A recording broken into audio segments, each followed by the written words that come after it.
안녕하세요. 책 데이트 시간입니다. 오늘 소개해 드릴 책은 부의 인사이트라는 책입니다.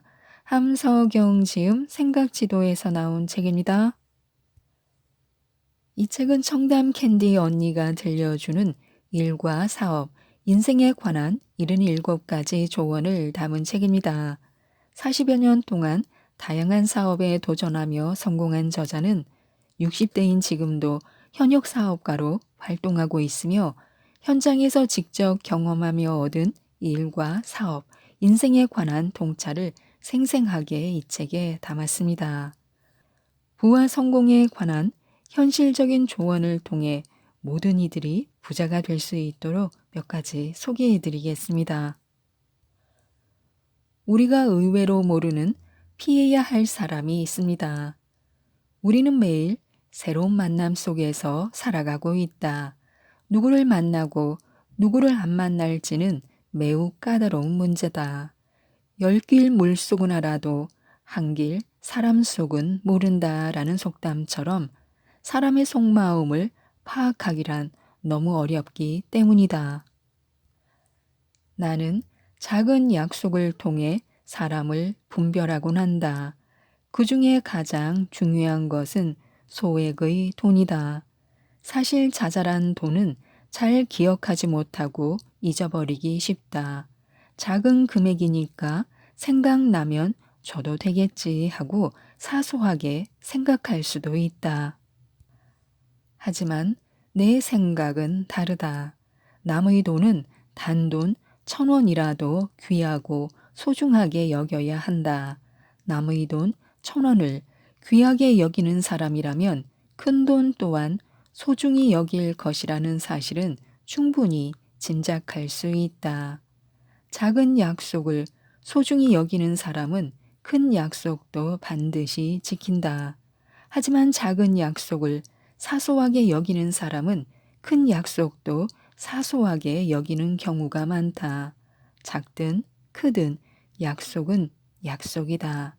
약속을 지키는 것은 신뢰의 기본이다. 세상이 뒤집힐 때 부자가 될 기회가 온다고 합니다. 우리나라의 경우 5년에서 6년 정도의 주기로 세상이 뒤집힌다. 국내 증시도 30년 동안 한 번도 빠짐없이 같은 주기로 반토막이 났다. 경제가 반토막 났을 때 부동산은 핵심 상권을, 주식은 1등 주식을 사야 한다. 세상이 뒤집히면 1, 2등을 빼고 다 사라지기 때문이다. 위기가 끝나면 그 시장은 1등이 선점에 있는 것을 볼 수 있다. 나 역시 수백억 부자가 될 수 있는 기회를 눈앞에 두고 놓친 적이 있다. 내가 꼬마 빌딩을 사려고 청담동 일대를 돌아다니던 때였다. 지금은 유명 연예인들이 보유하고 있는 고층 빌딩들도 당시엔 20억 원 이하의 가격이었다. 그때는 부동산 공부를 하지 않아서 몰랐는데 지나고 보니 당시 위기 상황에서 헐값이던 부동산이 지금은 10배 이상 상승했다. 주식도 비슷하다. 코로나 팬데믹이 터지고 모든 주식은 70% 하락했다. 하지만 역사의 흐름을 꿰뚫고 있는 이들은 그 상황에서 주식으로 큰 돈을 버는 것을 보았다. 60대가 되어 돌이켜보니 이제야 투자 패턴이 보인다. 하지만 예전에 나는 재테크 공부가 되어 있지 않아 많은 기회를 놓쳤다. 내가 아들에게 투자 공부를 가장 강조하는 것도 나와 같은 후회를 하지 않기를 바라는 마음 때문이다. 사업소득으로 벌어들인 돈을 저축하는 것만으로는 자산 가치의 상승을 따라가기 어렵다. 부자는 시간이 지날수록 부자가 된다. 자산 가치의 상승으로 돈이 돈을 불려주기 때문이다. 부자가 되고 싶다면 세상이 뒤집힐 것처럼 사람들이 벌벌 떨 때 투자하면 된다. 투자금이 적어도 조급하게 생각하지 말고 몇 년에 한 번씩 투자한다고 생각하고 평소 부지런히 공부해두면 된다. 세상이 뒤집힐 때 준비된 사람에게는 부자 될 기회도 함께 온다. 40년 동안 실천한 딱 한 가지 습관. 돈 안 드는 메모 습관으로 인생이 바뀐다. 지난 40년 동안 나는 다양한 분야에서 창업을 해왔는데 그렇게 할 수 있었던 것은 메모 습관 덕분이다. 나의 사업 아이디어의 원천은 다양하다. 대화하다가 머릿속을 스치는 아이디어가 떠오르기도 하고 책을 읽다가 영감을 얻기도 한다. 무엇보다 새로운 정보를 얻을 때마다 흘려보내지 않고 전부 메모하고 관련 자료는 이후에도 계속 추가로 조사해 덧붙인다. 집에서는 듀얼 모니터를 사용하는데 한쪽 화면으로 유튜브를 시청하고 다른 한쪽 화면으로는 노션 앱을 켜놓고 메모한다. 나의 노션 앱은 나만의 라이브러리라고 할 정도로 다양한 정보가 집적된 보물 창고다. 사업 정보, 경제 공부, 개인 메모 등 모든 것이 섹션별로 정리되어 있다. 나는 41살에 결혼해 42살에 아들을 낳았다. 20대부터 여성 사업가로만 살다가 40 넘어 아이를 얻으면서 엄마라는 새로운 타이틀이 생긴 것이다. 그러다 보니 아이를 어떻게 키워야 하는지 잘 몰랐다. 하지만 자녀 교육에 관한 정보도 신문을 통해 얻을 수 있었다. 당시 나는 일간지를 3개 정도 구독하고 있었는데 신문 기사에서 자녀 교육 전문가들이 공통적으로 강조하는 것이 독서였다. 영어 공부에 관해서는 문법을 익힐 게 아니라 책을 읽고 들으면서 배워야 한다고 했다. 미국에서 어린이 책으로 가장 큰 출판사인 스콜라스틱 사장의 인터뷰 내용이었다. 매일 신문을 보면서 다양한 정보들을 섹션별로 스크랩하기 시작했다. 그리고 차곡차곡 모은 정보를 바탕으로 아이를 학원에 보내기보다 책 읽기에 많이 노출시켰다. 그때 만든 아이의 독서 습관은 지금도 최고의 자산이 되었고 나 역시 평생에 걸친 메모 습관 덕분에 다양한 창업에 도전할 수 있었다. 메모가 중요하다는 것은 강조하지 않아도 익히 알고 있을 것이다. 하지만 메모 습관에서 가장 중요한 것은 자신에게 필요한 것을 세분화해서 정리하는 습관이다. 기록은 기억을 이긴다라고 하지 않던가. 메모하면서 머릿속을 비워라. 대신 정리하고 메모한 것을 필요할 때마다 꺼내보면 된다. 똑같은 것을 보고 들어도 결과는 다르다. 지식을 자신의 생활에 적용하기 위해서는 나만의 언어로 다시 정리해서 적용해야 한다. 그럴 때 메모는 최고의 가치를 발휘한다. 그것이 메모를 해야 하는 이유다. 가장 확실하게 1,000만 원 모으는 법이 있는데요. 돈을 모으는 가장 간단하지만 확실한 방법이 있다. 나누기를 잘하면 된다. 만약 1년에 1,000만 원 모으기가 목표라고 하자. 그러면 1,000만 원 나누기 365일을 하면 된다. 결과는 하루에 28,000원. 그렇다. 하루에 28,000원을 모으면 된다. 물론 하루에 28,000원 모으는 건 어디 쉬운 일이냐고 말도 안 된다면서 웃어 넘길 수 있다. 자, 그럼 다시 나누기를 해보자. 하루 24시간 중에서 잠자는 시간을 빼고 일할 수 있는 시간은 8시간이다. 28,000원 나누기 8시간을 하면 1시간당 3,500원을 벌면 된다. 이제 조금 가능할 수도 있겠다는 생각이 드는가? 오늘은 커피를 안 마신다거나 당근으로 물건을 팔거나 아르바이트를 해보거나 등등 고민해 보면 돈을 모을 수 있는 여러 가지 방법이 떠오른다. 시간을 단축하고 싶다면 금액을 약간 늘리는 것도 생각해 볼 수 있다. 이처럼 아무리 큰 목표라도 나누기를 잘하면 가능성이 보인다. 돈 모으고 싶다라고 막연히 생각에 머무르지 말고 구체적으로 원하는 금액과 기간을 정하라. 그리고 나누기를 해서 한 시간에 얼마를 모으면 가능할지 계산하면 된다. 돈 모으기는 물론 외국어 배우기나 다이어트 등도 나누기를 하면 충분히 가능하다. 하루에 영어 3문장 외우기, 하루에 500칼로리 덜 먹기 등 나누기로 목표를 잘게 쪼개면 원하는 목표를 달성할 수 있다. 목표가 있다면 나누기를 해보자. 목표 달성이 훨씬 쉬워진다. 종잣돈이 목돈이 되려면 어떻게 하면 될까요? 부자가 된 사람들은 시작부터 부자가 될 때까지 똑같은 에너지를 쓰지 않았다. 무일푼에서 1,000만 원을 모았다면 2,000만 원을 모으는 것은 20% 정도 쉬워진다. 1,000만 원을 모으는 과정에서 일도 배우고 마인드와 노하우가 달라졌기 때문이다.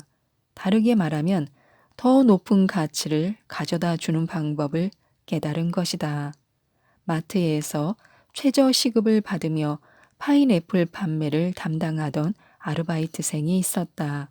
아르바이트생은 퇴근 후 저녁마다 유튜브를 보며 파인애플 깎는 법을 연구했다. 고객들이 파인애플 구매를 꺼리는 가장 큰 이유가 껍질 깎는 게 번거로워서라고 생각했기 때문이다.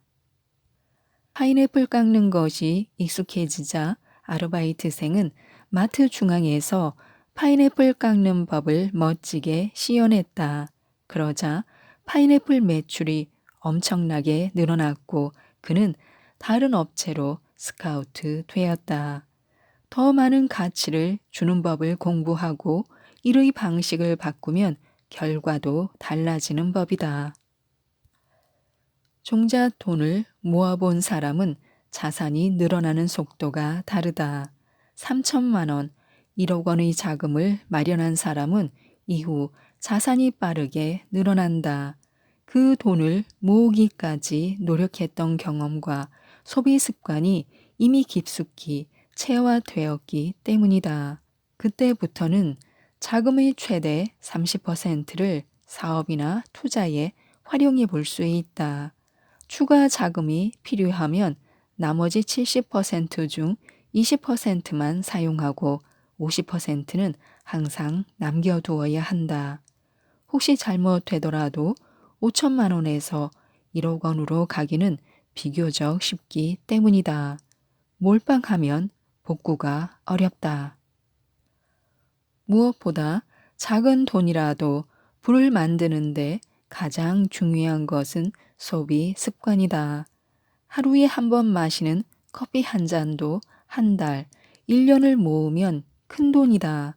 커피 한 잔이 4,500원이라고 가정하면 1년이면 커피에 164만 원 정도 소비하는 꼴이다. 나 역시 자기 개발을 위한 비용 외에는 거의 돈을 쓰지 않는 편이다. 오죽하면 가끔 집에 오는 가사 도우미 여사님이 사모님 옷장은 어디 있어요? 라고 물어본 적이 있었다. 무일푼에서 부자가 되려면 생각을 바꾸고 계획하고 실천하는 노력이 필요하다. 1억 이상을 모으려면 반드시 알아야 하는 것이 있습니다. 살다 보면 내 잘못이 아니어도 많은 돈을 잃을 때가 있다. 부자들도 자산가가 되기까지 수많은 우여곡절과 시행착오를 겪었다. 그런 경험이 있었기에 자산을 불리는 것에 더해 돈을 지키는 방법도 공부한다. 자칫하면 힘들게 번 자산을 송두리째 날려버릴 수 있기 때문이다. 돈은 버는 것 이상으로 지키는 것이 중요하다. 돈을 버는 데만 집중하고 지키기 위한 지식을 갖추지 않으면 나중에 큰 리스크가 된다. 돈을 지키기 위해서는 반드시 알아야 하는 기본적인 지식들이 있다. 첫째, 경제 정책에 대해 알아야 한다. 나는 일간지의 경제란 부동산 섹션을 꾸준히 읽는다. 경제 정책을 매일 들여다보면 흐름이 보이기 시작한다. 둘째, 세금에 대해 알아야 한다. 부가가치세, 소득세, 취득세, 양도세는 기본적으로 알고 있어야 한다. 셋째, 대출 정책을 알아야 한다. 경제 정책 중에서도 세부적으로는 대출에 대해 잘 파악해야 한다. 개인 사업자나 직장인의 경우 본업을 하면서 은행 대출을 이용해 투자가 가능하기 때문이다. 넷째, 개인 신용 관리를 철저히 해야 한다. 신용사회에서는 집을 매입하기 위해 대출을 받을 때 개인 신용 등급이 영향을 미친다. 자산을 지키고 부자가 되려면 금융 공부는 필수다. 성공하려면 반드시 필요한 인간관계 스킬이 있습니다. 삶에서 가치 있는 것들을 얻고 싶다면 선택과 집중을 해야 한다. 선택과 집중을 하려면 덜 중요한 일에는 노라고 말할 수 있는 용기가 필요하다. 단순히 거절하는 게 미안하고 껄끄러워서 예스라고 한 뒤에 이불킥하며 후회한 적이 있을 것이다. 나는 살아오면서 예스와 노가 분명하지 않은 사람이 부자가 된 경우를 한 번도 본 적이 없다. 어떤 일을 시작할지 말지, 누구를 만날지 안 만날지 등은 명확히 해야 한다. 나에게 주어진 시간과 에너지를 가장 중요하고 가치 있는 일에 집중해야 하기 때문이다. 인생에서 노라는 강력한 액션을 취할 수 있어야 삶을 주도적으로 관리하고 자신의 우선순위에 따라 행동할 수 있다. 나를 함부로 대하고 무례하게 구는 사람에게는 강력하게 노를 외쳐라. 그것이 자신에 대한 존중이다. 무리하고 난감한 요구에 마지못해 예스로 답하는 것은 자신의 시간과 감정을 스스로 무시하는 행동이다. 그런 요구에 우유부단한 모습을 보이면 저 사람은 계속 찔러보면 해주는 사람이라는 인식을 갖게 한다. 그러면 다음번에는 더 무리한 부탁을 요구받는 악순환이 이어진다. 건강한 관계는 서로가 넘지 말아야 할 선을 인정하고 존중하는 데서 시작한다. 상대가 선을 넘는다면 노라고 명확하게 이야기하라. 다만 단호하되 정중하게 거절하는 법을 연습하면 된다. 처음이 어렵지 하다 보면 익숙해진다. 나는 매일 주어진 시간을 최대한 효율적으로 활용하려고 노력한다. 긍정적인 에너지를 주는 사람에게는 시간을 할애하지만 의미 없이 수다만 떠는 자리엔 잘 가지 않는다. 모임도 참석해야 하는 특별한 이유가 없거나 가고 싶은 마음이 안 들면 억지로 가지 않는다. 내 기준에 따라 시간과 감정을 컨트롤하다 보니 크게 후회한 적이 별로 없다. 일과 인생이 심플해지려면 예스와 노만 확실히 해도 된다. 그러면 혼자 이불킥하며 후회할 일이 생기지 않는다. 사업 소득을 몇 배로 늘리는 법. 사람의 역량은 어떤 일을 하든 자기 체력을 넘어설 수 없다. 돈도 마찬가지다. 딱 자기 체력만큼 번다. 그렇다면 성공하는 사람의 엄청난 열정은 어디에서 나오는 걸까? 당연히 체력이라는 대답밖에 해줄 게 없다.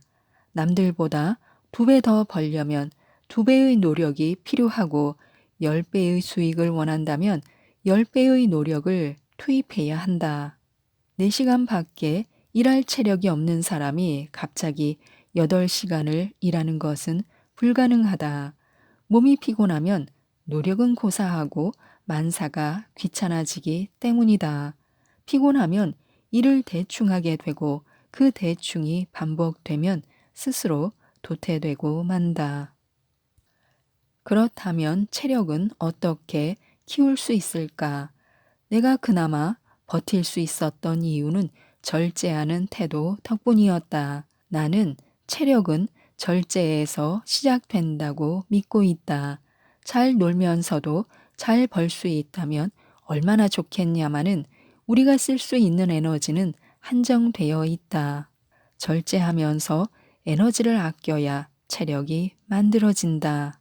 체력이 준비되었다면 당신이 해야 할 일은 한 가지 일에 뾰족하게 집중하는 것이다. 시간은 누구에게나 24시간 공평하게 주어진다. 그것을 어디에 어떻게 사용하느냐에 따라 결과치는 확연히 달라진다. 당신이 이루려고 하는 목표 지점이 있다면 거기에 도달할 때까지는 참고 절제하는 인내가 꼭 필요하다. 지금까지 이 책에 대해 말씀드렸는데요. 행운은 준비된 자의 몫이라고 합니다. 운은 평생에 걸쳐 찾아온다고 하는데요. 이 책 부의 인사이트를 꼭 한번 읽어보시고 많은 분들이 부자가 되셨으면 좋겠습니다. 이상 책데이트였습니다. 감사합니다.